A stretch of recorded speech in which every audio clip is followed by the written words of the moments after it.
यार देखो, फटाफट रिकॉल करा देता हूँ, मैंने कौन कौन से 3 लॉजिक गेट डिस्कस कर लिए थे। लॉजिक गेट्स मैंने आपको पहले ही बोल दिया था कि बेसिकली हमारे टू वैल्यूड क्वेश्चन पे बेस्ड होते हैं, जिनमें हमारा बुलियन अलजेब्रा चलता है। यस या ओपन का मतलब इधर क्या रहेगा न्यूमेरिक वैल्यू में 1, क्लोज या नो का मतलब इधर क्या हो जाएगा न्यूमेरिक वैल्यू जीरो। में 0। तो हमने एक लॉजिक गेट डिस्कस किया था और गेट। वापस पूरा सर्किट डायग्राम वगैरह नहीं ड्रॉ करेंगे, सिर्फ मेन मेन देखेंगे। और गेट का अगर मैं मैथमेटिकल एक्सप्रेशन पूछूं तो क्या था हमारा, कि output is equals to a multiply या प्लस। प्लस। वेरी गुड, और गेट के लिए होता था प्लस। इसके लिए अगर हम ट्रुथ टेबल डिस्कस करें कि यार हमारे पास मतलब 2 इनपुट्स और एक आउटपुट, तो 0 और 1, तो इसका आंसर हो जाएगा 1, 0 + 1। अगर 0 0, इसका आंसर 0। सिमिलरली 1 0, इसका आंसर कितना होगा 1 1। एंड सिमिलरली 1 1, इसका आंसर 1। 1। ये हमारा और गेट था। इसका मैंने आपको सिंबल भी ड्रॉ करके बता दिया था, इसका सिंबल कुछ इस टाइप का है। This is symbol, electric symbol for और गेट। दूसरा हमने डिस्कस किया था एंड गेट। एंड गेट में हमारा मैथमेटिकल ऑपरेशन चलता है मल्टीप्लीकेशन का, कि आउटपुट जो भी होगा वो होगा ए क्रॉस बी। तो फिर से अगर हम इसका ट्रुथ टेबल ड्रॉ करें, ए बी एंड आउटपुट, तो सिंपल सिंपल 1 1 0 0 इस तरीके से वैल्यूज ले लेते हैं। तो भाई बताते जाओ, आउटपुट क्या लिखूं मैं इसका 1 1 0 0 0 0 0। 0। ये हो गया हमारा and gate. Math multiplication operation लग रहा है, 1 × 1 1 0 0, इस तरीके से चल जाएगा। इसका इलेक्ट्रिक सिंबल हमारा बिल्कुल एग्जैक्टली एक एलईडी बल्ब जैसा था। This is electric symbol for and gate. फिर तीसरा गेट हमने किया था हमारे पास, that is not gate. Not gate में मैंने कहा था हमारे पास एक ही इनपुट चलेगा, और उसमें क्या हो जाएगा, जो भी इनपुट आपका होगा उसका इनवर्स। तो ये अगर मैं इसका इलेक्ट्रिक सिंबल ड्रॉ करूं, बिल्कुल पीएन जंक्शन डायोड की तरह, आगे एक कैप है, और इसका मैथमेटिकल ऑपरेशन हो जाएगा ए बार। तो अगर मैं ए की वैल्यूज ले रहा हूं 0 और 1, तो बताओ आउटपुट कितना होगा 1 एंड 0। 1 और 0। बस हमने यहां तक चीजें डिस्कस कर ली थी। आ जाओ अब कंटिन्यू करते हैं। भैया यहां तक हमने अपना कर लिया था। आ जाओ फोर्थ पे। फोर्थ है हमारा नॉर गेट। नाम से ही पता चल रहा है नॉर गेट का मतलब ये कॉम्बिनेशन है भैया दो गेट्स का। कौन से दो गेट्स का भैया, और प्लस नॉट गेट का।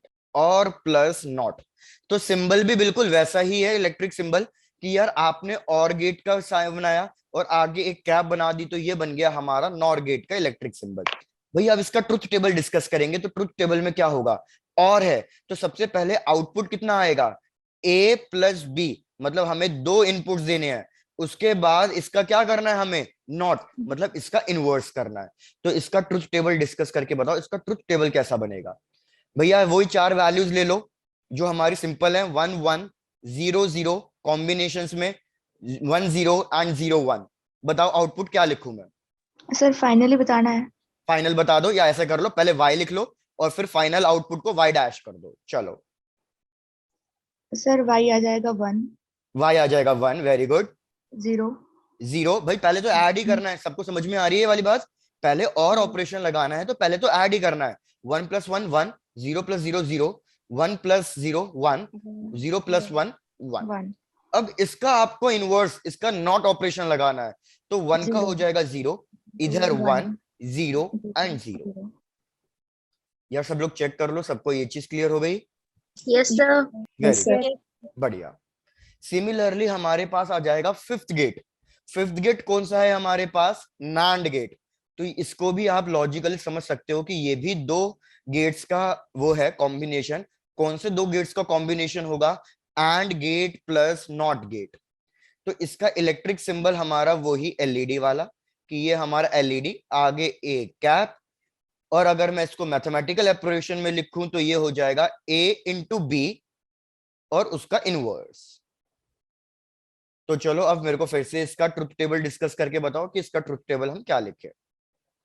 1 1 0 0 1 0 0 1। चलो बताओ, सबसे पहले y, सिंपल मल्टीप्लीकेशन, 1 1 0 0 0 0 0 0। अब इसी का इनवर्स, 0 0 1 1 1 1 और y। बस सिंपल था ये। भाई चेक कर लो, कोई डाउट है तो पूछो इसमें। Done sir. Done, very good. Similarly ये गेट कुछ बुक्स में गिवन नहीं है, sixth gate which is called as exclusive or gate.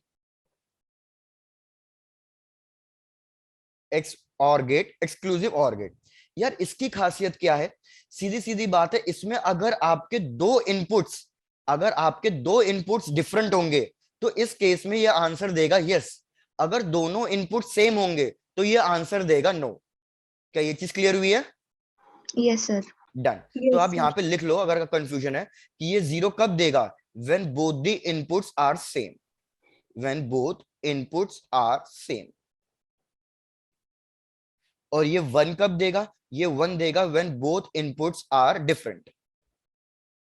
When both inputs are opposite या डिफरेंट कह लो।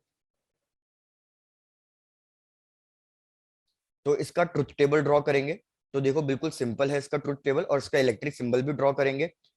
यार अगर मैं यहां पे ले रहा हूं ए बी एंड आउटपुट 1 1, दोनों सेम है, तो बताओ आंसर क्या लिखना चाहिए मेरे को? 0। 0, बिकॉज दोनों इनपुट सेम है।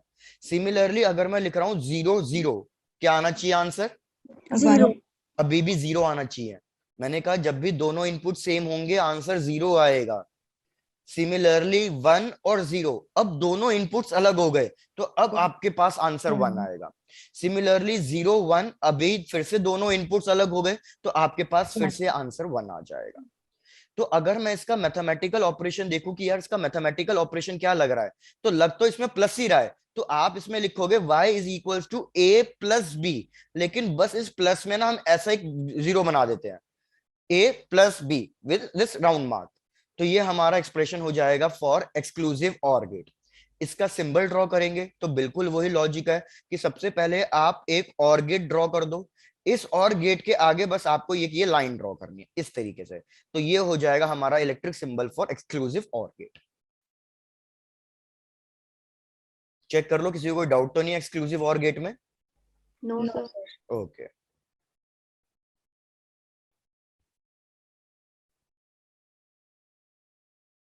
Done sir. डन, चलो बहुत बढ़िया। सिंपल है यार ये लॉजिक गेट्स, बहुत आपको आसान लगेगा। और last final exclusive nor gate. Exclusive nor gate में अब आप समझ रहा हो नॉर लग रहा है, पहले इधर और था अब इधर नॉर लग रहा है, तो भाई सीधी सीधी बात है कि एग्जैक्टली चीजें उल्टी होने लग जाएंगी। तो इधर आप लिखोगे कि जीरो कब आएगा? इधर जीरो तब आएगा when both the inputs are different, when both inputs are opposite, बिल्कुल पीछे वाले का एग्जैक्टली कॉन्ट्राडिक्टरी। सिमिलरली वन कब आएगा? वन आएगा when both inputs are same, when both inputs are same. इसके लिए क्या करना है, फिर से एक ट्रुथ टेबल ड्रॉ करेंगे ए बी एंड वाई। और देखो अब आपको ये आसान लगेगा, भैया ए ले लिया बी ले लिया, सपोज मैंने लिया 1 1, अब दोनों इनपुट सेम है तो बताओ आउटपुट क्या लिखूं मैं? आउटपुट भी कितना आ जाएगा? 1। सिमिलरली 0 0, कितना आंसर लिखूं? 1। 0 मत क्या देना, मैंने कहा दोनों इनपुट सेम होंगे तो 1 आएगा। सिमिलरली 1 0, दोनों इनपुट्स अलग हो गए हैं, 0। 0 एंड 1, दोनों इनपुट्स अलग हो गए हैं तो 0। बस ये सिंपल था। अब आपको पता है इधर हम यूज तो और गेट ही कर रहे हैं, तो इधर y का सिंबल क्या लगेगा? नॉर गेट वाला। भैया नॉर गेट का एक्सप्रेशन यही तो था, a plus B to the power bar. अब बस हमें एक्सक्लूसिव के लिए क्या लगाना था? इधर एक राउंड लगाना था। तो ये मैथमेटिकल ऑपरेशन हो गया हमारा, मैथमेटिकल एक्सप्रेशन हो गया फॉर एक्सक्लूसिव नॉर गेट, ये ट्रुथ टेबल। और अगर मैं इलेक्ट्रिक सिंबल ड्रॉ करूं तो भैया हमें पता है कि हमारा एक्सक्लूसिव के लिए इस टाइप का डायग्राम बनेगा, नॉर है तो एक नॉट के लिए कैप और लग जाएगी, बस सीधा कौन।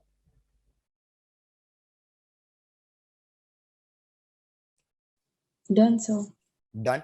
तो एक बार आप सब लोग फटाफट ये सातों के सातों लॉजिक गेट्स के ट्रुथ टेबल वगैरह रिकॉल कर लो। अब डायरेक्टली हमें क्वेश्चन करना है।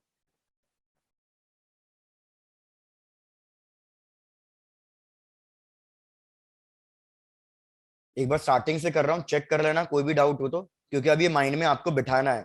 और गेट ऐड करना है, 0 प्लस 1 1, 1 प्लस 1 1, 0 0 0, ये तो बिल्कुल सिंपल है, ऐड करना है। एंड गेट में मल्टीप्लाई करना है, इसमें भी कोई दिक्कत नहीं आएगी। नॉट गेट में जो भी आंसर आए उसका इनवर्स करना है। थोड़ा सा याद रखना पड़ेगा आपको नॉर गेट से। और गेट का मतलब और प्लस नॉट, कि पहले ऐड कर दो, जो भी आंसर आए उसका इनवर्स कर दो।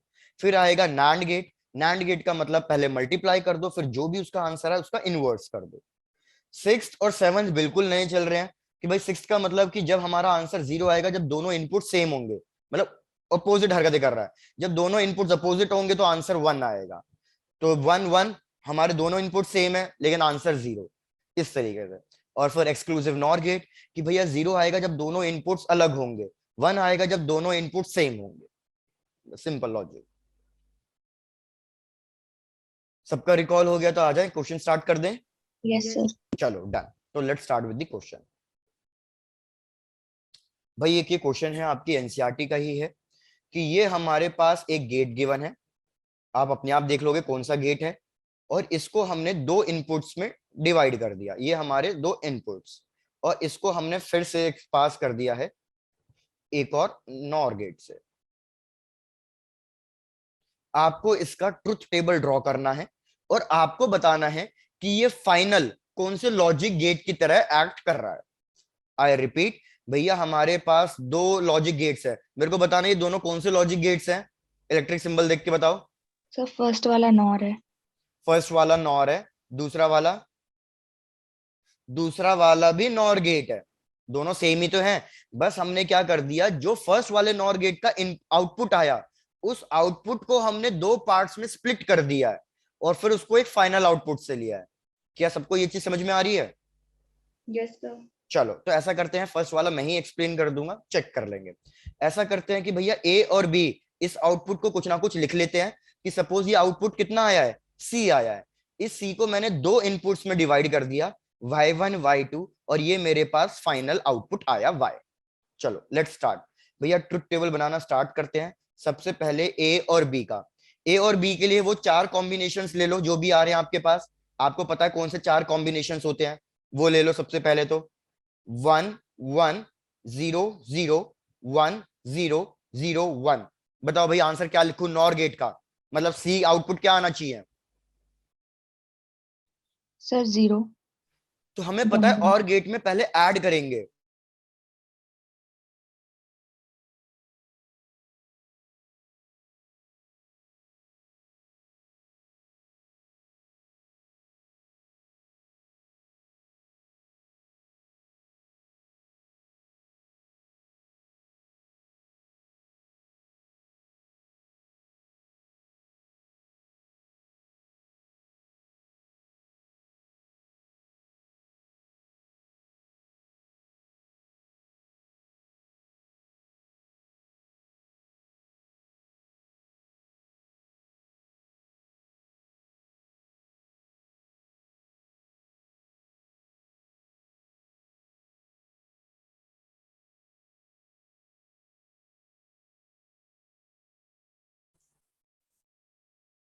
यार एक बार फिर से चेक कर लो, सबको दिख रहा है? नेट कनेक्शन चले गया था। Yes sir. चलो डन, बढ़िया। हाँ तो मैं बोल रहा था यार, सबने यहाँ तक सुन लिया था मेरे सी डैश तक, या रिपीट करना है? रिपीट कर दो।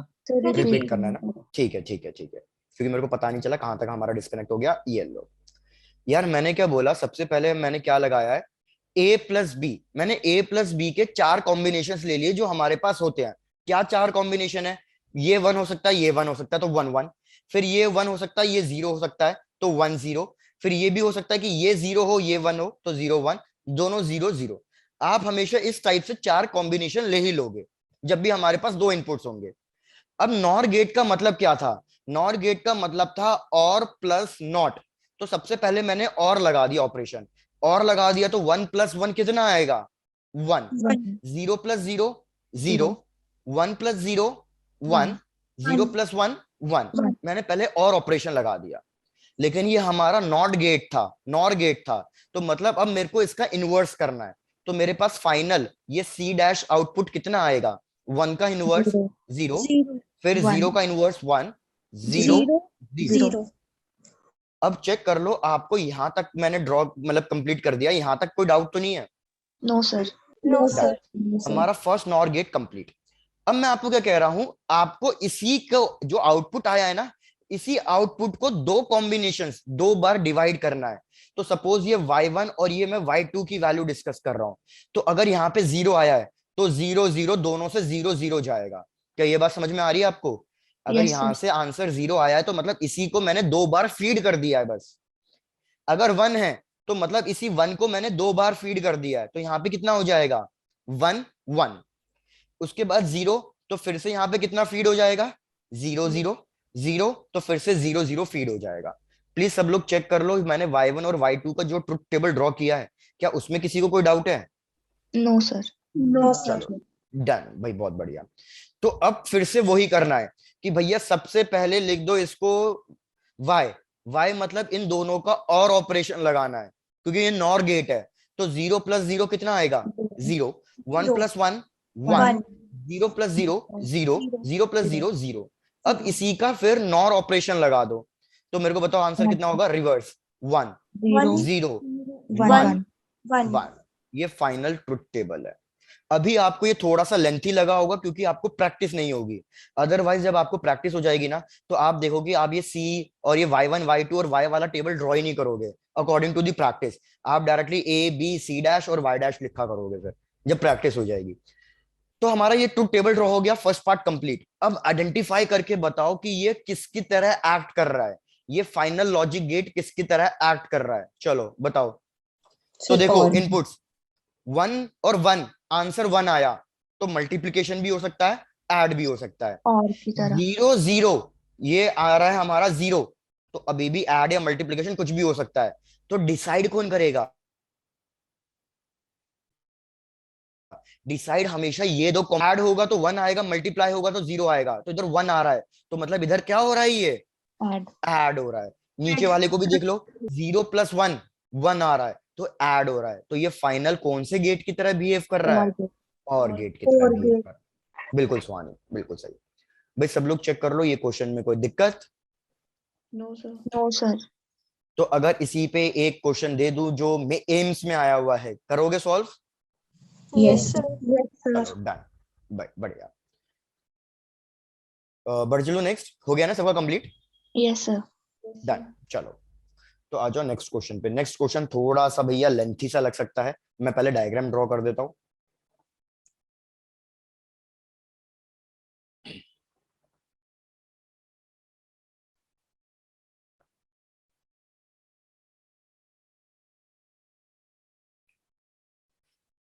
भैया हमारे दो नॉर गेट से जो आउटपुट्स आए हैं, उन दो आउटपुट्स को हमने फिर से एक नॉर गेट से ही पास कर दिया।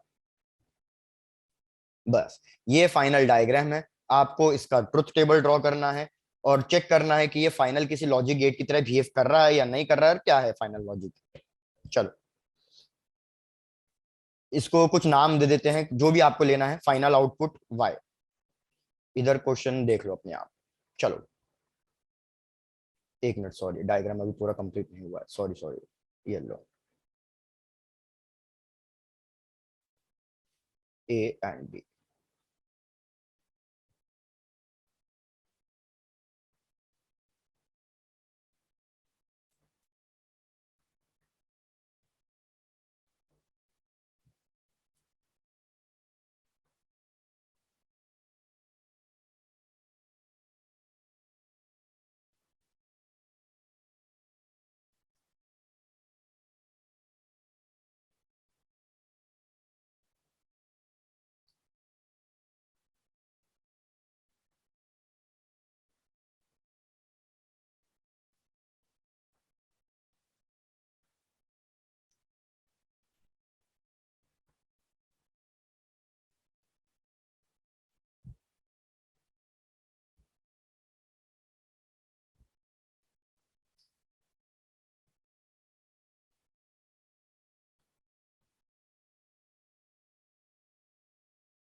भाई इसको कुछ ना कुछ नाम दे देता हूँ ताकि बाद में दिक्कत ना हो, सबका एक ही वो चलता रहे। Suppose this is y1 and जो इधर से आउटपुट आ रहा है दैट इज y2। सुहानी आपका आंसर बिल्कुल सही है, वेरी गुड।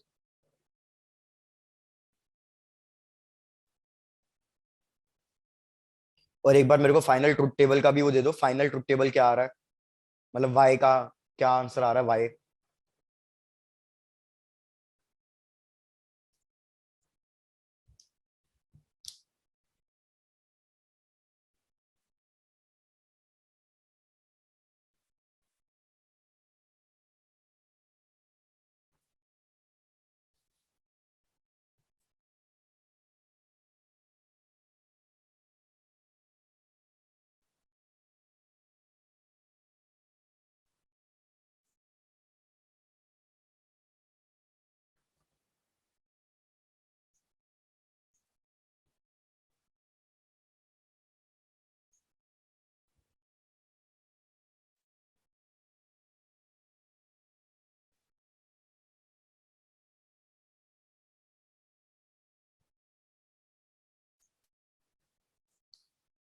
भाई वेरी गुड, सबके आंसर्स बिल्कुल सही आए हैं। स्वानी आपका, स्वानी बस मेरे को वाई का चाहिए था, आपने तो बहुत सारा कुछ लिख दिया, सिर्फ वाई का चाहिए था मेरे को, जो फाइनल आंसर आ रहा है वो। चलो तो लेट्स डिस्कस। भाई सबसे पहले इनपुट ए और बी, तो मुझे पता है यहाँ पे ए 2 में स्प्लिट हो रहा है, यहाँ पे बी भी 2 में स्प्लिट हो रहा है। तो अल्टीमेटली मेरे पास फिर से 4 कॉम्बिनेशन बनेंगे ही बनेंगे। मे बी यहाँ पे 1 1 होगा, यहाँ पे 0 0 होगा। तो भैया 4 कॉम्बिनेशन बना दो अपने, 1 1 0 0 1 0 एंड 0 1। ये हमारे 4 कॉम्बिनेशन होंगे। हमें पता है कि ये है नॉर गेट, ये भी है नॉर गेट। तो मैं डायरेक्टली आंसर लिख रहा हूं, क्योंकि अब आपको प्रैक्टिस हो जानी चाहिए डायरेक्टली आंसर लिखने की। Add and then reverse. तो भैया 1 + 1 1, इसका इनवर्स 0, 0 + 0 0, उसका इनवर्स 1, 1 इसका इनवर्स 0, 1 इसका इनवर्स 0। सब पहले y1 तक चेक कर लो, y1 तक किसी को कोई डाउट तो नहीं है। No sir. y2, अब y2 के भी यही 4 आउटपुट्स आएंगे, लेकिन आपको y1 और y2 फिर से इसी 4 कॉम्बिनेशन के पैटर्न में लिखना है। तो 0 0 कर दो, यहाँ पे 1 1 कर दो, 0 1। लेकिन अब एक चीज की दिक्कत आ रही है, क्या दिक्कत आ रही है कि हमारे पास कॉम्बिनेशन में 1 0 नहीं आ रहा है, राइट। Yes sir. तो इसको एक 1 0 बनाना पड़ेगा। तो एक मिनट रुको, मेरे को चेक करने दो हमारा आंसर कैसे सही जाएगा।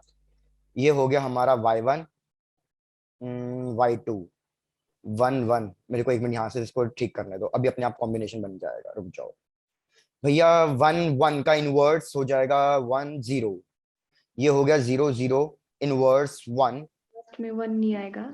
इधर 1। लेकिन फिर हमारा लास्ट वाला गड़बड़ कर रहा है, राइट। सर y1 के लास्ट में 1 नहीं होगा।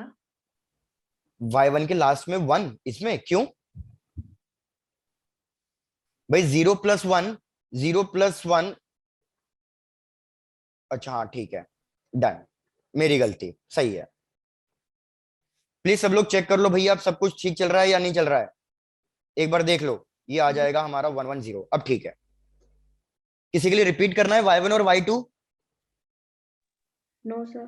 No sir. चलो डन। तो मैं एक बार रिपीट कर देता हूँ, एक बार देख लेना फटाफट। भैया मैंने ए को ही 2 बार इनपुट दिया, तो 1 और 1, 1 और 1 को ऐड करूंगा, 1 आएगा, उसका इनवर्स 0, 0 और 0 को ऐड किया 0, उसका आउटपुट 1, फिर से 1 1 का 0, 0 0 का 1। ऐसे ही मैंने बी के साथ किया। अब इन दोनों को हम फिर से फीड कर रहे हैं आउटपुट वाई से। तो यार अब इन दोनों का ऐड कर दो, 0 + 0 0, उसका इनवर्स 1, 1 + 1 1, उसका इनवर्स 0, 0 + 1 1, उसका इनवर्स 0, 0 + 1 1, उसका इनवर्स 0। तो अब यार चेक कर लो कि ये आपका ट्रुथ टेबल किसकी तरह एक्ट कर रहा है। और फाइनल आपका आउटपुट का ट्रुथ टेबल है 1 एंड ट्रिपल जीरोस। अब चेक करो किसकी तरह बिहेव कर रहा है। तो हमें साफ दिख रहा है यार, बिल्कुल 1 × 1 1। मैंने कहा था हमेशा डिसाइडिंग फैक्टर ये दो होंगे। तो 1 और 0 का अगर आंसर 0 आ रहा है, तो मतलब यार ये हमारा एक्ट कर रहा है as an and gate. Check कर लो, यहां तक के क्वेश्चन में कोई डाउट नहीं है, तो फिर हम आगे बढ़ेंगे, नेक्स्ट पैटर्न करेंगे क्वेश्चन का।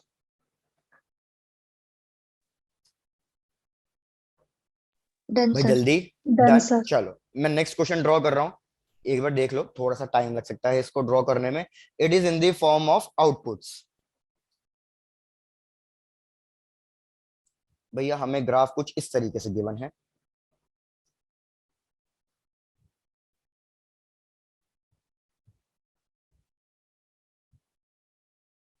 ये बस इसका लास्ट पैटर्न है जो आ सकता है लॉजिक गेट से, दो ही पैटर्न होते हैं।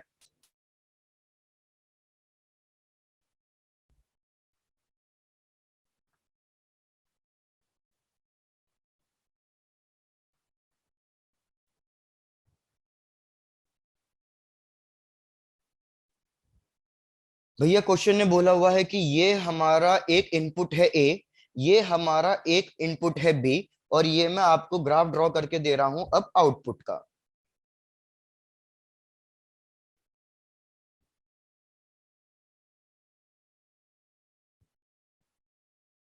भैया आउटपुट चल रहा है कुछ इस तरीके से।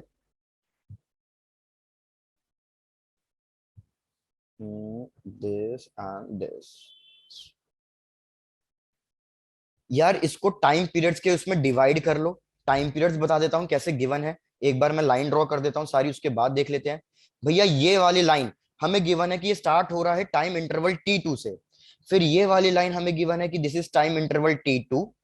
इस तरीके से हमें अलग अलग टाइम इंटरवल्स के लिए वैल्यूज गिवन है। This is time T3, this is time T4, this is time T5, और then this is time T6। थोड़ा सा मेरा मिसमैच कर रहा है, लेकिन आप आई थिंक क्वेश्चन को समझ गए होंगे। जैसे ये वाली येलो लाइन है, ये मेरी T5 वाली लाइन को टच कर रही है, इतना तो आपको समझ में आ ही जाएगा ना। Yes sir. चलो डन। क्या क्या ड्रॉ करना है क्वेश्चन को देखो भाई। सबसे पहले तो मुझे इसका ट्रुथ टेबल ड्रॉ करना है, अकॉर्डिंग टू दिस ग्राफ की ट्रुथ टेबल क्या होगा, और उसके बाद मेरे को बताना है कि ये फाइनल जो गेट है ये किसकी तरह एक्ट कर रहा है। चलो लगो काम पे। अलग अलग टाइम इंटरवल के हिसाब से ट्रुथ टेबल ड्रॉ करना है, एंड देन आपको बताना है कि भैया ये हमारा कौन से गेट की तरह एक्ट कर रहा है। तो हमारा जो ट्रुथ टेबल चलेगा वो टोटल 6 इंटरवल्स के लिए चल रहा है, फ्रॉम T1 से T2, T2 से T3, T3 से T4, T4 से T5, एंड देन T5 से लेके T6। चलो लगो काम पे एंड ट्राई टू कैलकुलेट। जैसे एक बार बस चेक कर लो, T1 से T2, भैया ए की वैल्यू क्या लिखूं, 1 या 0? 1। हमें पता है ये ऊपर की तरफ है पॉजिटिव, तो ये हो जाएगा 1। वेरस बी देखो, बी नीचे ही है, तो इसका इनपुट कितना चल रहा है, 0। अगर आउटपुट देखो तो आउटपुट कितना गिवन है हमें इन दोनों का, 1। चलो इस तरीके से पूरा लिखो एंड फाइंड आउट करो कौन से गेट की तरह एक्ट कर रहा है।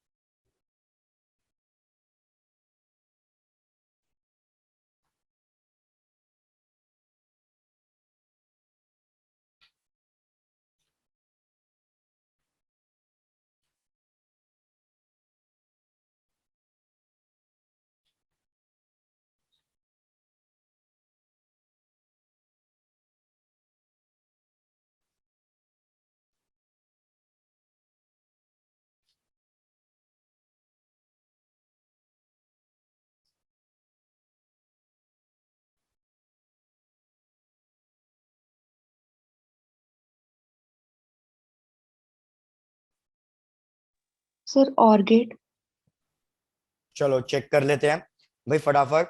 भाई T2 से T3, अगर मैं T2 से T3 करूं तो इधर भी 1, इधर भी 1, और आउटपुट भी क्या आ रहा है, 1 आ रहा है।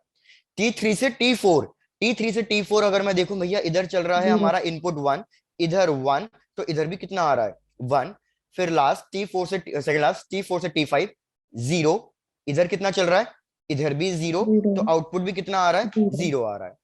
उसके बाद T5 से T6, भैया 1। इधर चल रहा है हमारे पास 1, इधर चल रहा है 0। हमारे पास 0, तो हमारे पास आउटपुट कितना आ रहा है, 1। 1। तो यार आप साफ देखो, इधर मैंने आपको कहा था डिसाइडिंग फैक्टर हमेशा जो डिफरेंट इनपुट्स होते हैं वो डिसाइड करते हैं। तो 1 0 का आंसर 1 आ रहा है, और इधर भी 1 0 का आंसर 1 आ रहा है, 0 1 का आंसर 1 आ रहा है। तो हमें पता चल गया ये फाइनल कौन से गेट की तरह बिहेव कर रहा है, ये फाइनल और और गेट। गेट की तरह बिहेव कर रहा है। यार किसी को कोई डाउट तो नहीं है, सबको क्लियर है ये पक्का। Yes yes. सर। चलो डन। एक लास्ट क्वेश्चन लॉजिक गेट्स पे, उसके बाद हम अपना ज़ेनर डायड करेंगे बस, क्योंकि एक इस चैप्टर में एक ज़ेनर डायड ही बचा है फिर जो हमें पढ़ना है। दे दूं लास्ट क्वेश्चन इस पे। Yes sir. डन। चलो लास्ट क्वेश्चन ट्राई करो इस पे।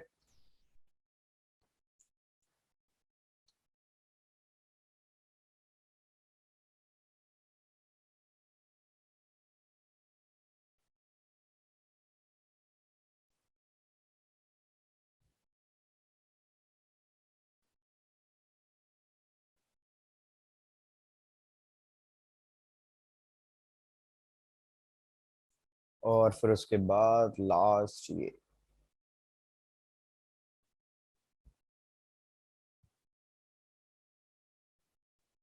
This is the final output y।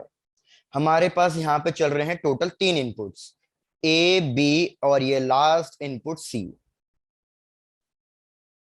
A B और ये लास्ट सी। क्वेश्चन क्या है, आपको बताना है कि फाइनल जो ट्रुथ टेबल आ रहा है वो कौन सा मैथमेटिकल ऑपरेशन आपको लग रहा है। First option A B C, second option भैया ए बी और C, third option A B and C, and last option A bar B and C bar. चलो ट्राई टू कैलकुलेट भैया।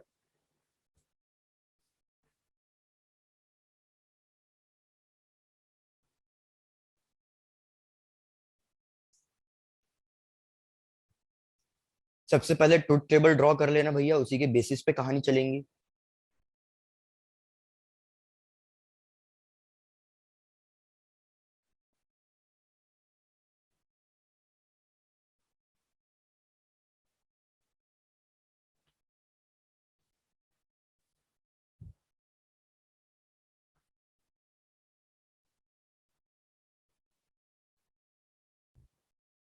सर बी भी input ही होगी।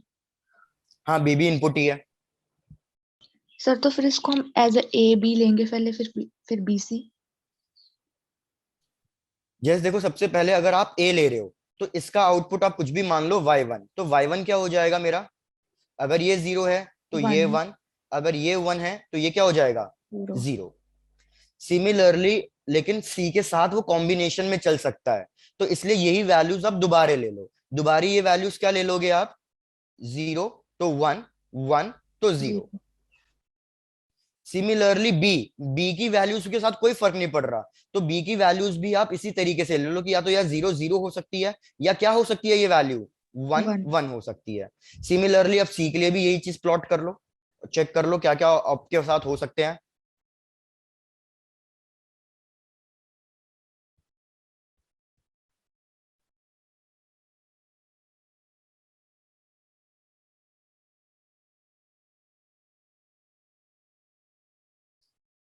आपको पता है इस केस में ट्रुथ टेबल ड्रॉ करने की जरूरत ही नहीं है।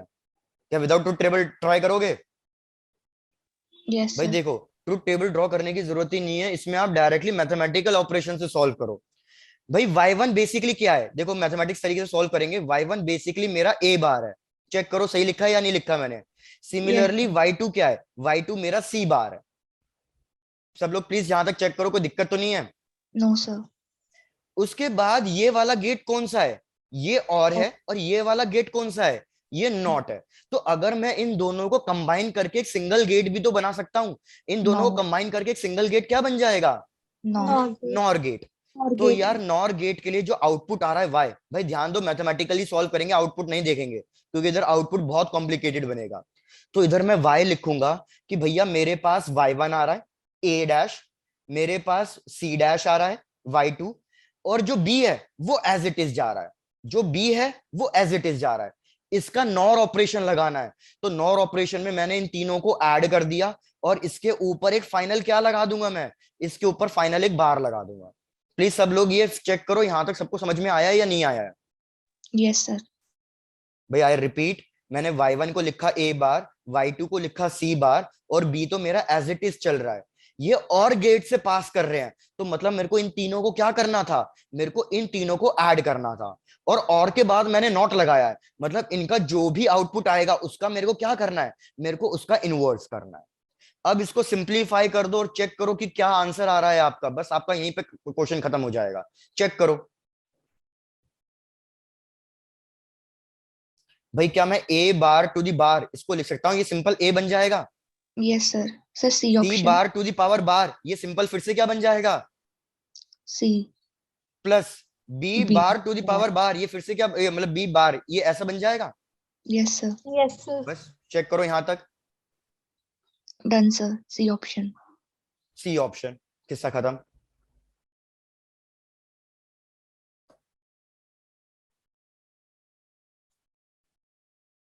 तो इस केस में याद रखना ट्रुथ टेबल ड्रॉ मत करना। कुछ टाइप के क्वेश्चन में ऐसा है जिसको आप मैथमेटिकली सॉल्व करने की कोशिश करना, लेकिन वो मैथमेटिकली सॉल्व तभी करने की कोशिश करना जब हमारे पास इनपुट्स मोर देन वन हो जाए।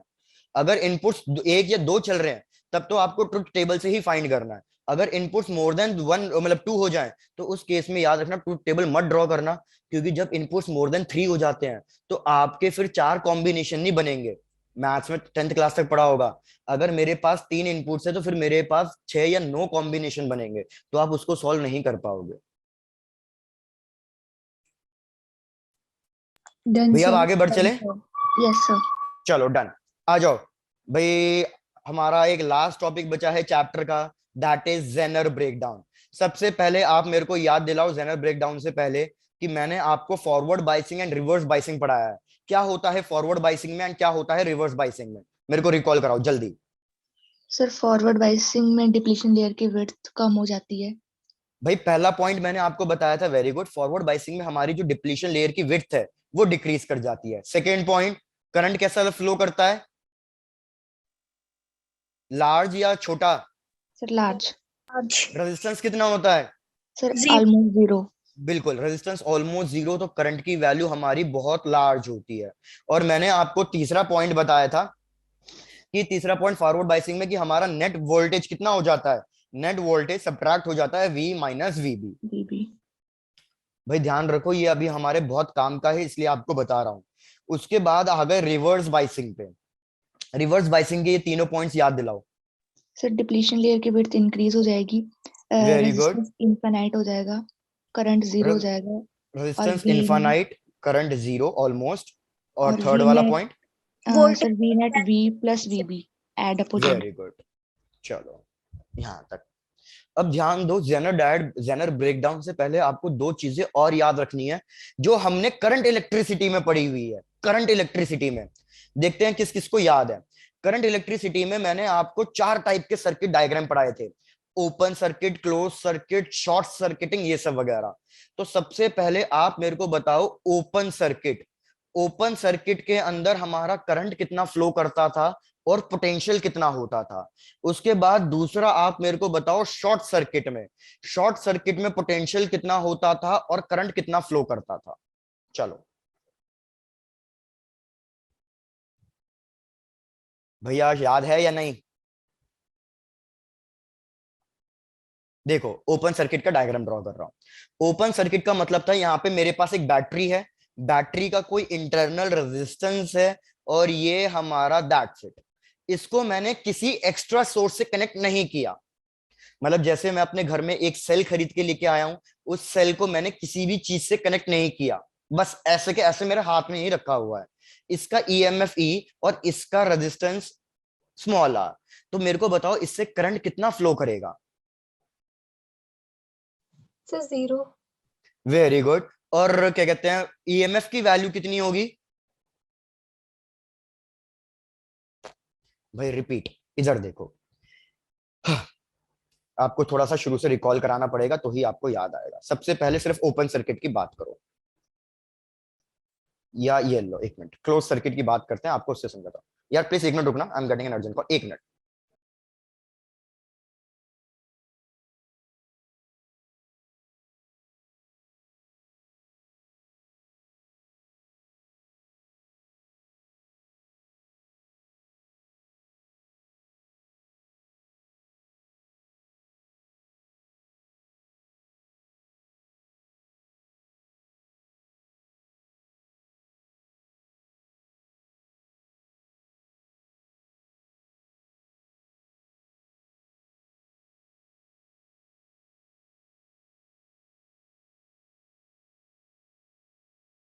हाँ चलो भाई फटाफट थोड़ा सा रिकॉल करा रहे हैं, देखते जाओ।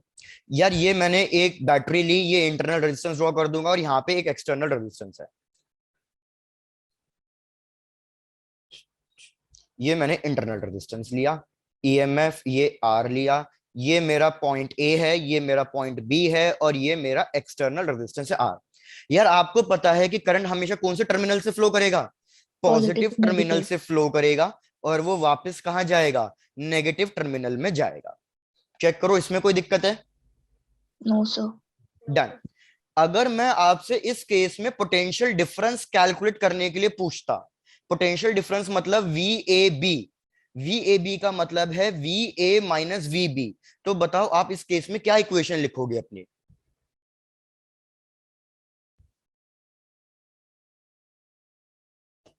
भाई याद नहीं है मतलब किसी को भी? अकॉर्डिंग टू किरचॉफ्स लॉ अगर मैं इसमें इक्वेशन लिखूंगा तो याद रखो इसमें इक्वेशन बन के आएगी ईएमएफ माइनस आई आर। याद है हमने ये पढ़ा था? यस। Yes sir. डन। तो यार ये क्लोज सर्किट की बात है। अब सिमिलरली आप अपने आप बता दो ओपन सर्किट, ओपन सर्किट में मैं क्या लिखूं? ओपन सर्किट के अंदर क्या मैं कह सकता हूं कि यार हमारा ओपन सर्किट मतलब ये एक्सटर्नल रेजिस्टेंस कनेक्टेड ही नहीं है। अगर एक्सटर्नल रेजिस्टेंस कनेक्टेड ही नहीं है तो इस केस में क्या कोई करंट फ्लो करेगा? अगर मेरे हाथ में ही बैटरी है तो कोई करंट फ्लो नहीं करेगा। करंट कितना हो जाएगा? जीरो। जीरो। और अगर करंट जीरो हो गया तो ईएमएफ में से कुछ भी सब्ट्रैक्ट नहीं हो रहा है, ईएमएफ में से कुछ भी सब्ट्रैक्ट नहीं हो रहा है, तो इसलिए हमारे पास जो डेल्टा वी की वैल्यू आएगी वो मैक्सिमम आएगी और वो किसके बराबर आएगी? ईएमएफ के बराबर आएगी। चेक कर लो सेकंड पॉइंट क्लियर हुआ ओपन सर्किट का या नहीं? Yes sir. Done. Versus short circuit का मतलब क्या होता है? शॉर्ट सर्किट का मतलब है कि हमारे पास एक सर्किट तो पूरा कनेक्टेड है, क्लोज सर्किट ही है, लेकिन क्लोज सर्किट में हमारे पास कोई रेजिस्टेंस नहीं है। बिल्कुल इस तरीके का डायग्राम चल रहा है कि ऊपर कोई रेजिस्टेंस नहीं है लेकिन सर्किट क्लोज है। तो इस केस में क्या होता है, हमारे पास करंट फ्लो करता है, लेकिन अब करंट कितना फ्लो करेगा? अब करंट बहुत लार्ज वैल्यू में फ्लो करेगा। क्यों? क्योंकि ऊपर कोई रेजिस्टेंस नहीं है। रेजिस्टेंस ऑलमोस्ट कितना है? वो रेजिस्टेंस जीरो है। रेजिस्टेंस जीरो है तो लार्ज करंट फ्लो करेगा। तो इस केस में याद रखो डेल्टा वी कितना होगा? तो आपका डेल्टा वी इस केस में ऑलमोस्ट जीरो बन जाएगा। प्लीज यहां तक चेक करो कोई दिक्कत तो नहीं है जो मैंने शॉर्ट सर्किट और ओपन सर्किट समझाया है आपको? यार सबका आंसर नहीं आया, प्लीज थोड़ा बोलो। सर क्लियर है। क्लियर है? डन। तो यार अब इन दोनों को रिलेट कर दो, इन दोनों को रिलेट करना है। आप देखो एक केस में करंट जीरो बन रहा है और वोल्टेज मैक्सिमम मतलब वोल्टेज बढ़ के आ रहा है, तो इधर भी तो वोल्टेज बहुत बढ़ रहा है और करंट की वैल्यू कितनी है? जीरो।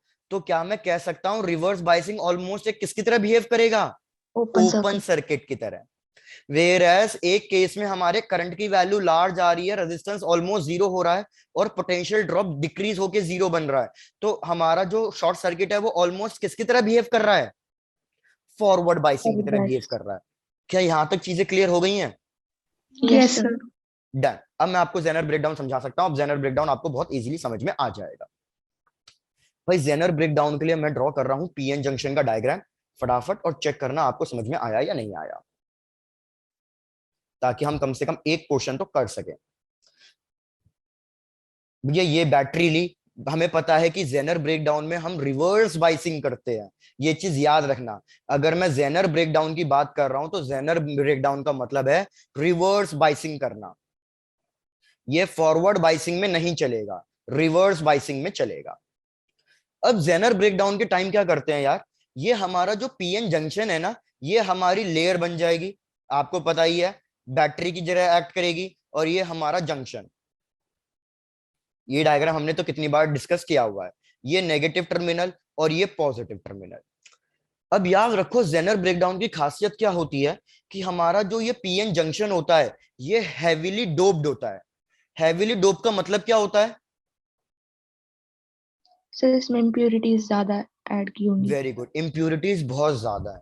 अगर इसके अंदर इम्प्यूरिटीज बहुत ज्यादा है ना, तो एक चीज याद रखना, भले ही ये रिवर्स बाइसिंग है और रिवर्स बाइसिंग में डिप्लीशन लेयर बढ़ जाती है, लेकिन इधर उल्टा होगा, बस यही एक डिफरेंस है। जेनर ब्रेकडाउन में हेविली डोप्ड होता है और रिवर्स बाइसिंग होती है। सिंस ये हेविली डोप्ड है मतलब इम्प्यूरिटीज बहुत ज्यादा है, तो मतलब चार्जेस एक दूसरे के बहुत पास होंगे। अगर चार्जेस एक दूसरे के बहुत पास हैं तो चार्जेस को कम डिस्टेंस ट्रेवल करना पड़ेगा वो डिफ्यूज होने के लिए, मर्ज होने के लिए। तो इस केस में हमारी जो डिप्लीशन लेयर होती है, याद रखो वो बहुत ज्यादा छोटी होती है। आई रिपीट, भैया जो डिप्लीशन लेयर है वो कैसी होगी? बहुत ज्यादा छोटी होगी। अगर आपको याद हो, मैंने बताया था कि अगर डिप्लीशन लेयर छोटी है, वोल्टेज अप्रोक्सीमेटली 0.5 वोल्ट का होता है, और डिप्लीशन लेयर बहुत छोटी है, मतलब अप्रोक्सीमेटली 10⁻⁻7 से लेके 10⁻⁸ में है। तो अब मेरे को बताओ इलेक्ट्रिक फील्ड कितनी आएगी। क्या लिख सकता हूं कि अब की बार जो इलेक्ट्रिक फील्ड आएगी वो आएगी 0.5 इंटू 10⁻+7 के टर्म्स में। Yes sir. तो ये इलेक्ट्रिक फील्ड बहुत ज्यादा हाई हो गई। तो इतनी हाई इलेक्ट्रिक फील्ड पे मैंने आपको बताया था क्या होता है कि यार इतनी ज्यादा हाई इलेक्ट्रिक फील्ड पे देखो, ये हमारा एन टाइप था, ये हमारा पी टाइप था। पी टाइप के अंदर हमारे इलेक्ट्रॉन और होल्स, मतलब इधर इलेक्ट्रॉन माइनॉरिटी में थे, इधर हमारे पास था पॉजिटिव और एक इलेक्ट्रॉन। इधर इलेक्ट्रॉन्स माइनॉरिटी में थे, इधर इलेक्ट्रॉन्स मेजॉरिटी में थे। अब क्या होगा, इतनी ज्यादा हाई इलेक्ट्रिक फील्ड पे जो इसके अंदर इलेक्ट्रॉन्स माइनॉरिटी में है ना, मतलब जो इलेक्ट्रॉन्स इसके पास 3 इलेक्ट्रॉन्स थे, ये 3 इलेक्ट्रॉन्स अपना कोवेलेंट बॉन्ड ब्रेक कर देंगे। इसके अंदर भी जो एक्स्ट्रा 4 इलेक्ट्रॉन थे, ये भी अपना बॉन्ड ब्रेक कर देंगे। प्लीज सब लोग एक बार चेक कर लो, फिर से रिपीट करना है क्या मेरे को, या समझ में आ रहा है, कंटिन्यू करते रहूं? सर एक बार रिपीट कर दो। एक बार रिपीट करना है। यार देखो, जनरल रिवर्स बाइसिंग में क्या हो रहा है, general reverse biasing, Zener breakdown नहीं करा रहा। रिवर्स बाइसिंग में हमारे ये दोनों पोटेंशियल एक दूसरे को सपोर्ट कर रहे हैं। सिंस ये दोनों पोटेंशियल एक दूसरे को सपोर्ट कर रहे हैं, तो हमारा करंट बिल्कुल रुक गया। करंट रुकने का मतलब क्या है, करंट इसलिए रुका क्योंकि हमारे पास कोई चार्जेस थे ही नहीं ट्रैवल करने के लिए, चार्जेस थे ही नहीं ट्रैवल करने के लिए, इसलिए करंट रुक गया। क्या तन्वी ये चीज क्लियर है आपको? Yes sir. डन। लेकिन अब मैं क्या कह रहा हूं, जेनर ब्रेकडाउन में हैवीली डोपिंग होती है, तो इसकी वजह से जो डिप्लीशन लेयर है वो बहुत ज्यादा पतली होती है, तो जो इलेक्ट्रिक फील्ड बनती है वो बहुत ज्यादा लार्ज बनती है, बहुत ज्यादा लार्ज है ये। इतनी लार्ज इलेक्ट्रिक फील्ड पे क्या होता है, एन टाइप में क्या था, एक इलेक्ट्रॉन एक्स्ट्रा था, जो मैं ये बड़ा बना रहा हूं, ये इलेक्ट्रॉन एक्स्ट्रा था, वेरस 4 इलेक्ट्रॉन अपना कोवेलेंट बॉन्ड बना रहे थे। वेरस पी टाइप में क्या था, एक होल था, वेरस 3 इलेक्ट्रॉन अपना क्या बना रहे थे, बॉन्ड। कोवेलेंट बॉन्ड बना रहे थे। लेकिन डिप्लीशन लेयर इतनी छोटी होने की वजह से इलेक्ट्रिक फील्ड इतनी ज्यादा हाई हुई कि अब ये जो 3 इलेक्ट्रॉन्स इधर माइनॉरिटी में थे, ये अपना कोवेलेंट बॉन्ड तोड़ देंगे। इधर जो ये 4 इलेक्ट्रॉन कोवेलेंट बॉन्ड बना रहे थे, ये भी अपना बॉन्ड तोड़ देंगे। तो मेरे को बताओ इधर कितने इलेक्ट्रॉन फ्री हो गए, 3। 3। इधर कितने इलेक्ट्रॉन फ्री हो गए, 4। 4। तो पहले इलेक्ट्रॉन फ्री नहीं थे, अब एकदम से 7 इलेक्ट्रॉन फ्री आ रहे हैं। और ये सातों के सातों इलेक्ट्रॉन किधर मूव करेंगे भैया, जो ये मेरी बैटरी का एक्सटर्नल बैटरी का पॉजिटिव। पॉजिटिव टर्मिनल है, ये सारे के सारे इलेक्ट्रॉन उधर की तरफ मूव करेंगे। चेक करो भैया, आप सबको ये चीज क्लियर हुई? Yes sir. Yes sir. तो पहले रिवर्स बाइसिंग में हमारे पास करंट आ ही नहीं रहा था, क्योंकि चार्ज फ्लो ही नहीं कर रहे थे। लेकिन अब एकदम से चार्जेस की तो इतनी ज्यादा मेजॉरिटी आ गई, क्योंकि मेरे पास एकदम से 7 इलेक्ट्रॉन, ये मैंने सिर्फ 2 के लिए ड्रॉ किया, ऐसे मेरे पास n नंबर होंगे, तो मेरे पास 7n इलेक्ट्रॉन्स फ्री हो जाएंगे। तो यार एकदम से बहुत लार्ज करंट फ्लो करेगा। तो यही मैंने आपको डायग्राम में समझाने की कोशिश करी थी ग्राफ में। मैंने कहा था ये ग्राफ में आपको बाद में एक्सप्लेन करूंगा। तो पहले हमने ड्रॉ किया था कि भैया करंट ऑलमोस्ट 0 है, लेकिन ये करंट ऑलमोस्ट 0 कब तक रहेगा, जब तक मेरा वोल्टेज एक स्पेसिफिक वैल्यू को रीच ना कर जाए। और वो स्पेसिफिक वैल्यू क्या होनी चाहिए कि ये जो एक्सटर्नल बैटरी का वोल्टेज है, याद रखना ये इस वीबी पोटेंशियल बैरियर से ज्यादा होना चाहिए, बहुत ज्यादा, सफिशिएंटली हाई होना चाहिए, तभी ये चीज बनेगी। तो जब मेरा ये वी जेड का मतलब होता है ऐसा वोल्टेज, याद रखो, वी जेड का मतलब होता है ऐसा वोल्टेज जिसपे ये वोल्टेज मेरा पोटेंशियल बैरियर से बहुत ज्यादा हो जाए। तो उस केस में एकदम से मेरे इलेक्ट्रॉन्स कोवेलेंट बॉन्ड ब्रेक कर देते हैं और एकदम से लार्ज करंट मिलता है। क्या यहां तक का ग्राफ समझ में आ गया आपको अब? Yes sir. लेकिन अब ग्राफ में एक चीज नोटिस करो कि जब मेरे को एकदम से लार्ज करंट मिल रहा है, तो मेरा पोटेंशियल ऑलमोस्ट कांस्टेंट है, और ये पोटेंशियल वी जेड के बराबर ही होगा, क्योंकि ये गैप बहुत छोटा है। तो मेरे को बताओ ये पोटेंशियल कांस्टेंट क्यों है, पोटेंशियल इंक्रीज क्यों नहीं कर रहा? करंट एकदम से बहुत लार्ज है, लेकिन पोटेंशियल इंक्रीज नहीं करेगा। क्यों? क्योंकि इसका रीजन मैंने आपको ऑलरेडी समझा दिया, शॉर्ट सर्किटिंग। कि जब हमारा जेनर ब्रेकडाउन हो जाता है तो हमारे पास करंट की वैल्यू कितनी मिल रही है, इनफाइनाइटली लार्ज। तो रेजिस्टेंस कितना हो जाएगा, ऑलमोस्ट जीरो।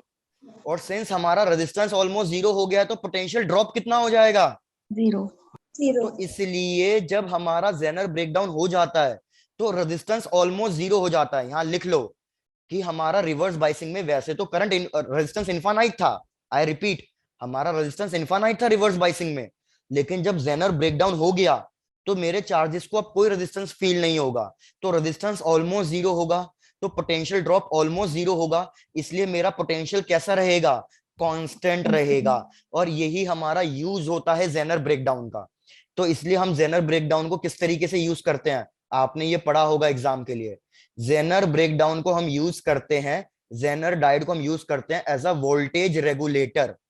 वोल्टेज रेगुलेटर की तरह क्यों, क्योंकि मुझे पता है जेनर ब्रेकडाउन के बाद वोल्टेज हमेशा क्या रहेगा, कांस्टेंट रहेगा, चाहे इससे जितना मर्जी करंट इंक्रीज करा दो, चाहे मैं इससे जितना मर्जी करंट इंक्रीज करा दूं, वोल्टेज की वैल्यू इंक्रीज नहीं होगी। ये खासियत है जेनर ब्रेकडाउन की।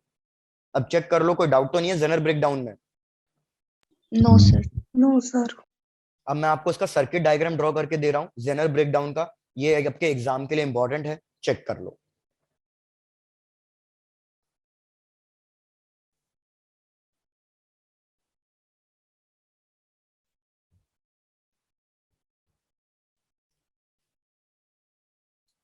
भैया ये हमारा आउटपुट है, आउटपुट, तो इसको मैं लिख देता हूं VL, आउटपुट।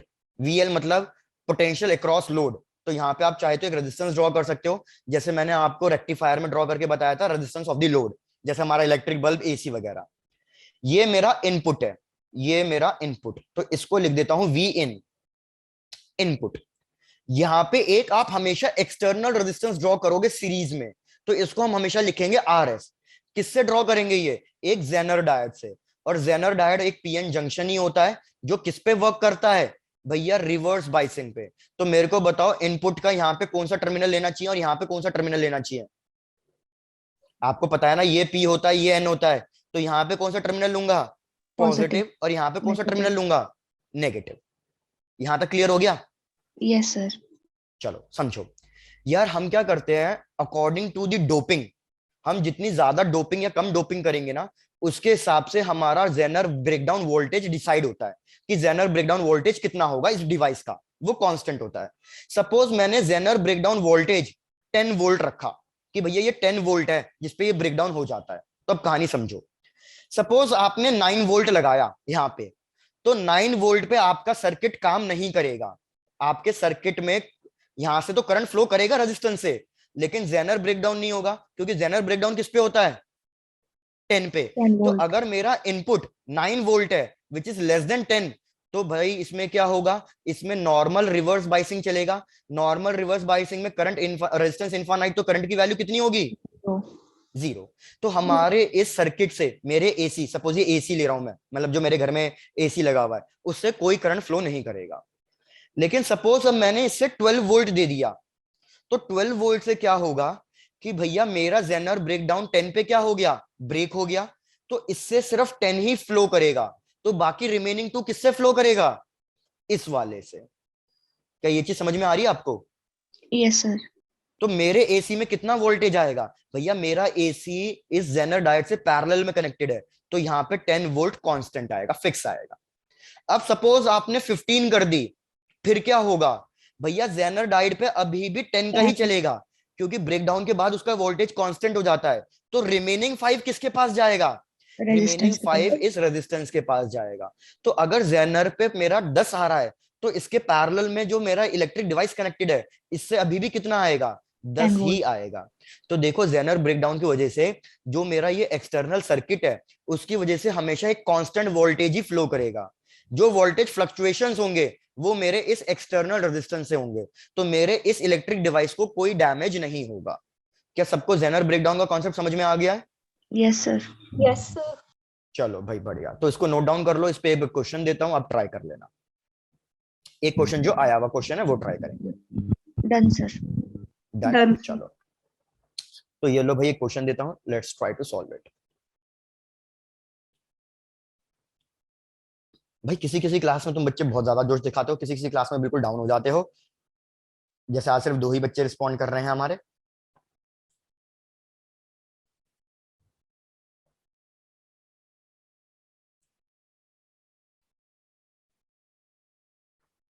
मैंने मजाक मजाक में डायग्राम को ज्यादा बड़ा बना दिया।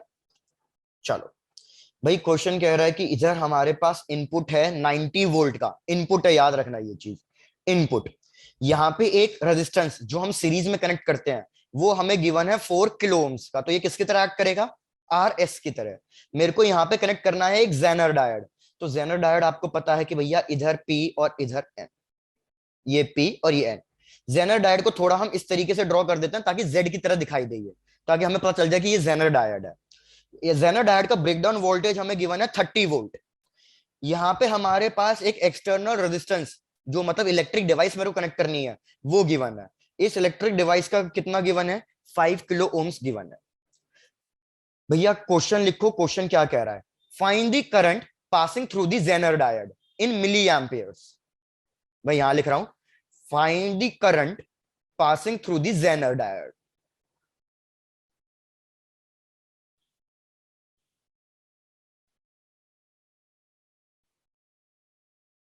चलो ट्राई करो इसे अपने आप। करंट इलेक्ट्रिसिटी और जेनर डायोड, बस दोनों का कॉन्सेप्ट मिक्स है। बहुत सिंपल क्वेश्चन है यार, ये याद रखना, बहुत सिंपल क्वेश्चन है।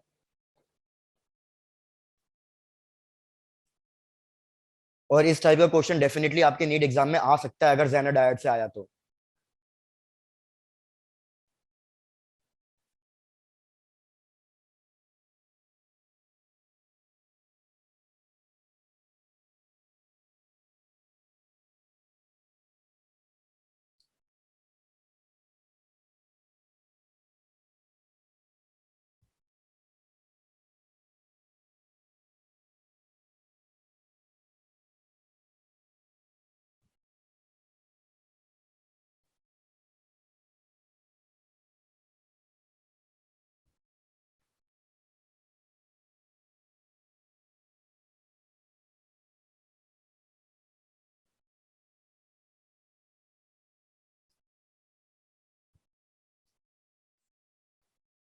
आप इसको सॉल्व करो।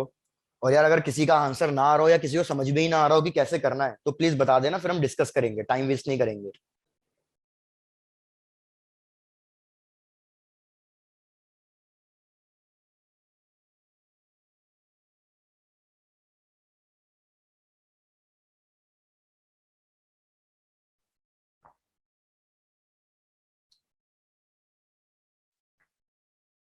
अभी ये वाला क्वेश्चन आता है, दिवेश, ध्रुव, चेक करके बताओ। हेमराज, प्रशांत, नो सर। नहीं आता, फिर करवा दो आप। करवा दें, चलो डन। बस सबका यही आया, करवा दो। चलो देखो यार, आपको एक चीज मैंने अभी इधर क्या बताई, इस एग्जांपल से मैंने यही समझाया ना कि मेरा जो एक्सटर्नल रेजिस्टेंस है उस पर कितना वोल्टेज आएगा, जितना मेरा ब्रेकडाउन वोल्टेज है किसका, जेनर डायोड का। आपको बस माइंड में यही चीज याद रखनी थी और कुछ याद नहीं रखना आपको। तो एक बार याद कर लो, ये चीज याद रह जाएगी अब कि भैया एक्सटर्नल रेजिस्टेंस मैंने पैरेलल में कनेक्ट किया है जेनर डायोड के, तो एक्सटर्नल रेजिस्टेंस पे हमेशा कितना वोल्टेज आएगा, जितना जेनर डायोड का है, तभी तो इसका नाम वोल्टेज रेगुलेटर है। तो ये मेरा एक्सटर्नल डिवाइस है, तो मेरे को बताओ इस पे वोल्टेज कितना लिख दूं, कितना वोल्टेज आएगा इस पे, 30 वोल्ट। बस अब आपको ओम्स लॉ लगाना है, उसके सिवा कुछ नहीं करना, बस ओम्स लॉ लगाना है। यार इधर देखो, इधर आपका पास वोल्टेज है, इधर रेजिस्टेंस है। आप करंट फाइंड कर लो कि भैया इधर से कितना करंट फ्लो कर रहा होगा। सपोज इस करंट का नाम मैं I2 दे देता हूं। तो according to the Ohm's law I2 की वैल्यू होगी VL, potential divided by resistance. तो पोटेंशियल है हमारे पास 30 और रेजिस्टेंस है हमारे पास 5 इंटू 10⁻3।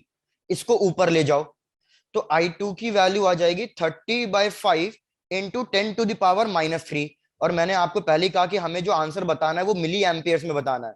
तो 10⁻³ क्या हो गया, मिली, 6 तो लिख सकता हूं ये milliampere. 6 मिली एम्पियर्स हो गया। Yes, sir. तो यहां तक तो आपको करंट मिल गया 6 मिली एम्पियर। प्लीज सब लोग यहां तक चेक करो, किसी को कोई डाउट तो नहीं है। No sir. बढ़िया।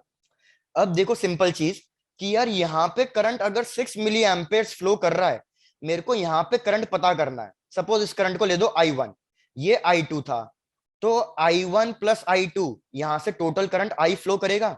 चेक करके देख लो। Yes, sir. जहां Yes, पे sir. I को लिख सकते हैं I1 प्लस I2।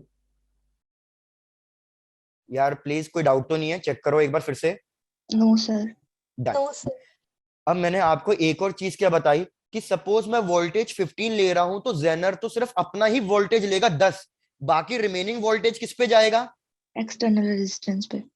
क्वेश्चन यही खत्म हो गया। आपका जेनर है 30, लेकिन इनपुट कितना दे रहे हो? 90. 90, तो बाकी 60 कहाँ गया होगा? Sir, RS पे. तो यार आपको Vs की वैल्यू पता है 60, Rs की वैल्यू पता है, क्या आप टोटल I की वैल्यू निकाल लोगे? Yes, sir. टोटल I की वैल्यू कैसे निकलेगी? टोटल I की वैल्यू निकलेगी Vs by Rs।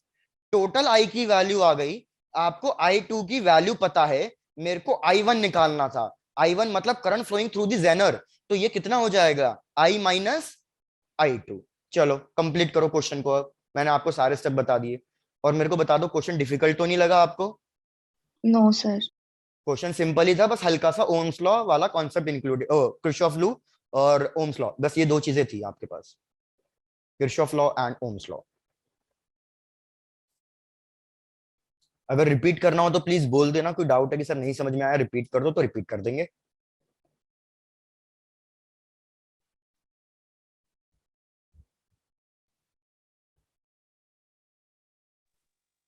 Sir, 9 milliampere. Very good Himraj, बिल्कुल सही यार। तो अगर आपने I2 की वैल्यू निकाली होगी, जैसे हमने कहा Vs बाय Rs करना है। Vs हमें पता चल गया था 60 वोल्ट, Rs पता चल गया था 4 किलो ओम्स था, तो इसको मैं ऊपर ले जाऊंगा तो ये आ जाएगा 15 मिली एम्पेयर्स। तो I2 की वैल्यू हमारे पास ऑलरेडी थी, I2 की 6 वैल्यू million. 6 मिली एम्पेयर्स, तो हमें पता चल गया I1 की वैल्यू आ जाएगी 15 milliamperes minus 6 milliamperes, which is equals to 9 milli Ampere's.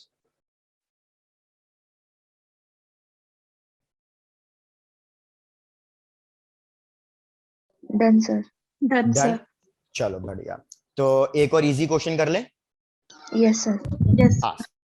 Last question. तो हमारा भी सेमीकंडक्टर्स पूरा पक्के तरीके से हो चुका है कंप्लीट। भैया रिवीजन चालू कर देना, फिर अब नेक्स्ट क्लासेस में हम 11 का पोर्शन लेना शुरू कर देंगे।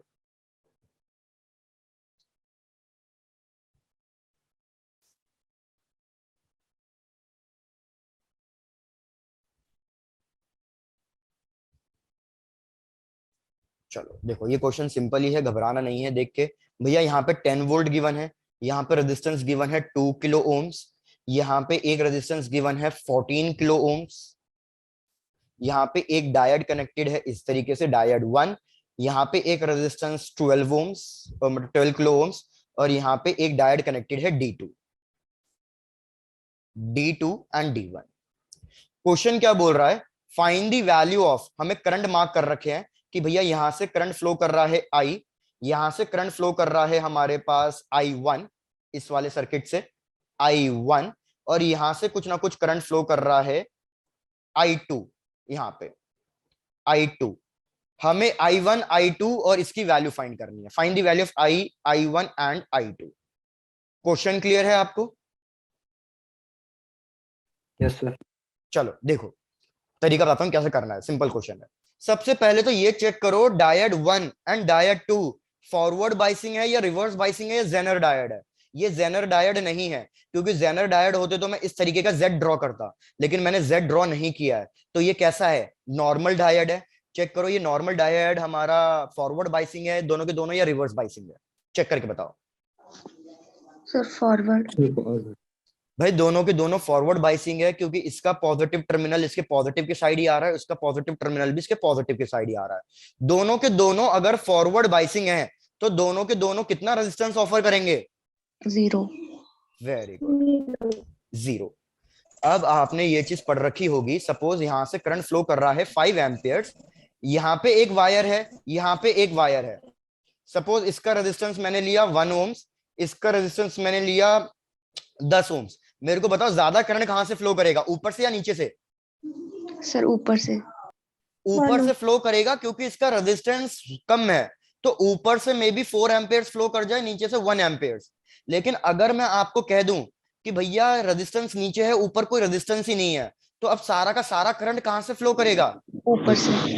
सारा का सारा करंट ऊपर से फ्लो करेगा। तो आपका क्वेश्चन में बस यही एक कॉन्सेप्ट इंक्लूडेड है, क्वेश्चन यही खत्म हो गया। चेक करो भैया, ये मेरा डायरेक्ट 2 कोई रेजिस्टेंस ऑफर नहीं करेगा, तो क्या I2 मेरा 12 किलो ओम से फ्लो करेगा? No sir. No, sir. भैया I2 के पास जाने के 2 रास्ते थे, एक नीचे और एक आगे। आगे वाले रास्ते में कोई रेजिस्टेंस नहीं है, नीचे वाले रास्ते में रेजिस्टेंस है, वो भी 12,000 का। तो भैया ये पूरा कट गया। सिमिलरली इधर भी वही, इधर से करंट I फ्लो कर रहा है, I के पास 2 रास्ते हैं जाने के, एक D1 और एक नीचे 14 किलो ओम्स। तो वो कौन से रास्ते से जाएगा? D1 वाले। D1. तो 14 किलो ओम्स भी क्या हो जाएगा? कट खत्म। जाएगा। तो I1 का आंसर तो आपके पास आ गया। I1 कितना है? 14 किलो ओम से कितना करंट फ्लो करेगा? 0। 0, कोई करंट फ्लो नहीं करेगा। प्लीज सब लोग चेक कर लो, ये वाला कॉन्सेप्ट भी क्लियर है? Yes sir. डन, कि 14 किलो ओम से कोई करंट फ्लो नहीं करेगा क्योंकि ये कट गया, ये कट गया। तो देखो हमारा डायग्राम अब कैसा बन गया, मैं डायग्राम ड्रॉ कर रहा हूं। भैया डायग्राम हमारा कुछ इस तरीके का बन गया कि this is battery, this is resistance. अब यहां पे कोई रेजिस्टेंस नहीं है, ये एज इट इज। अगर ये एज इट इज है तो हमारा जो ये करंट आई है वो स्प्लिट हुआ ही नहीं, तो बेसिकली I2 भी किसके बराबर हो जाएगा? I के I। बराबर ही हो जाएगा। यहाँ पे बस एक ही रेजिस्टेंस बचा, और ये रेजिस्टेंस की वैल्यू कितनी गिवन थी? 2 किलो ओम्स। बस एक ही रेजिस्टेंस बचा जिसकी वैल्यू 2 किलो ओम्स थी। यहाँ पे वोल्टेज कितना गिवन था? मैं 10 वोल्ट। 10 वोल्ट। पूरे सर्किट का टोटल रेजिस्टेंस आपको पता है 2 किलो ओम्स, पूरे सर्किट का टोटल वोल्टेज आपको पता है 10 वोल्ट। यार ये करंट की वैल्यू I निकाल दोगे, और I और I2 दोनों Yes, बराबर है, बस बता दो कितना आ रहा है, क्वेश्चन खत्म। 10 Sir, divided by 5। 2 kilo ohms, तो ये कितना आ जाएगा? 5 5। Milli amp. बस क्वेश्चन खत्म। तो हमारे पास यहाँ पे फाइनल आंसर लिख रहा हूं, I1 की वैल्यू 0, I2 और I दोनों इक्वल हैं बिकॉज करंट डिवाइड ही नहीं हुआ, एंड उसका आंसर है 5 milliampere. Done, sir. Done, that's it यार। Done, sir। तो देखो ये सिंपल क्वेश्चन थे जेनर डायोड के, इससे ज्यादा आपको डिफिकल्ट क्वेश्चन नहीं मिलेगा। ट्रांजिस्टर हमारे सिलेबस में अब है ही नहीं, उसके लिए डिस्कस करना नहीं है, हमारा चैप्टर कंप्लीट।